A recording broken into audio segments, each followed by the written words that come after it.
Phil Mickelson is one of golf's most polarizing figures. He's a member of the World Golf Hall of Fame. Only 8 players in history have won more tournaments, and everywhere he goes, Lefty's galleries are as big as anyone not named Tiger Woods. That's why what happened on Saturday at the US Open is still such a huge talk of the sports world on Monday.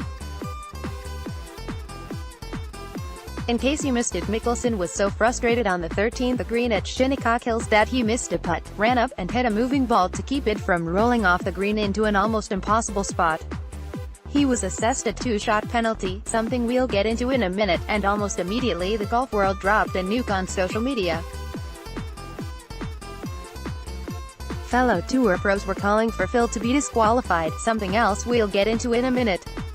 Fans were saying the same thing, citing what they viewed as a grotesque display of disrespect for the game that is steeped in tradition and etiquette.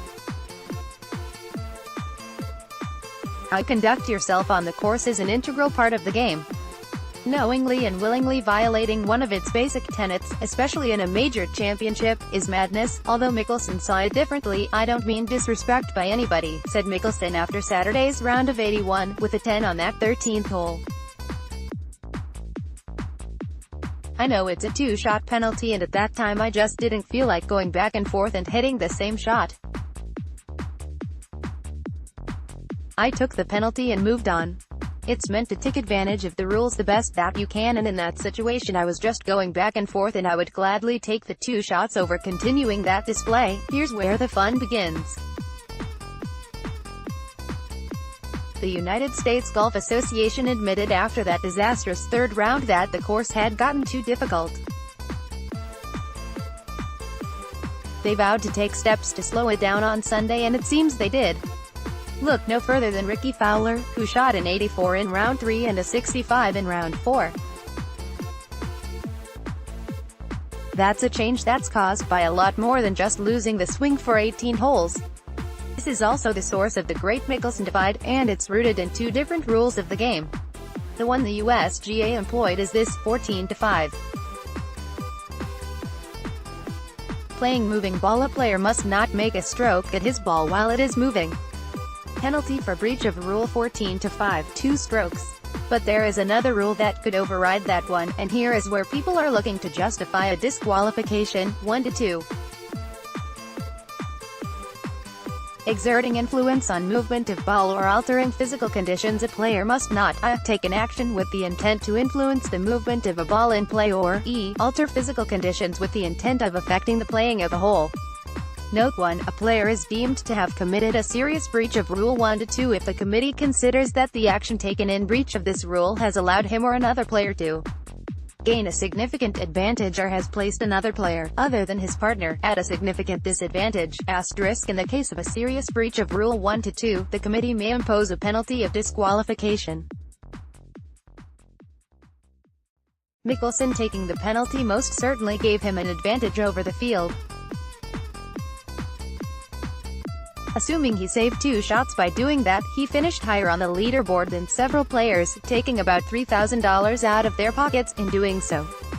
USGA Chief Executive Officer Mike Davis, who is in charge and the one who really allowed the course to turn into a sheet of cement on Saturday, says Mickelson called him and asked if he should have been disqualified on Saturday night. Davis said no. Once again, there is room for interpretation here. The USGA got it right, said San Diego State golf coach Ryan Donovan. Being a golfer, I think it was just out of frustration, firsthand. Secondly, I think he was trying to make a statement to the USGA subtle enough to say that these pin placements and these conditions don't match up and something needs to change. Are this thing's going to get out of control? Recreational players at stadium.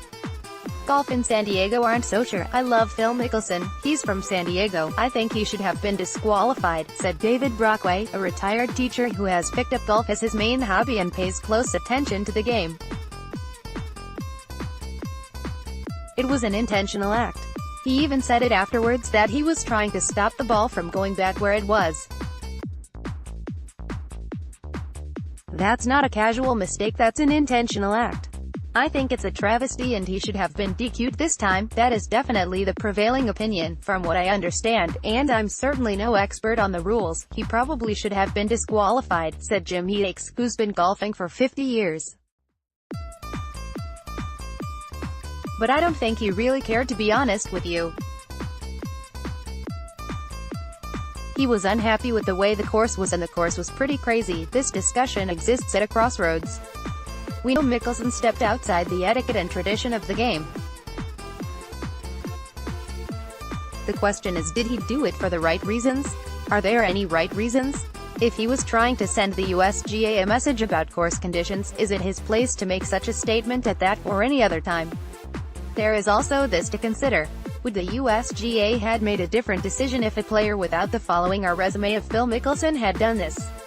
The answer to that is arguably the saddest part of this situation, because it's probably yes, they would have, and showing favoritism is a breach of etiquette in itself.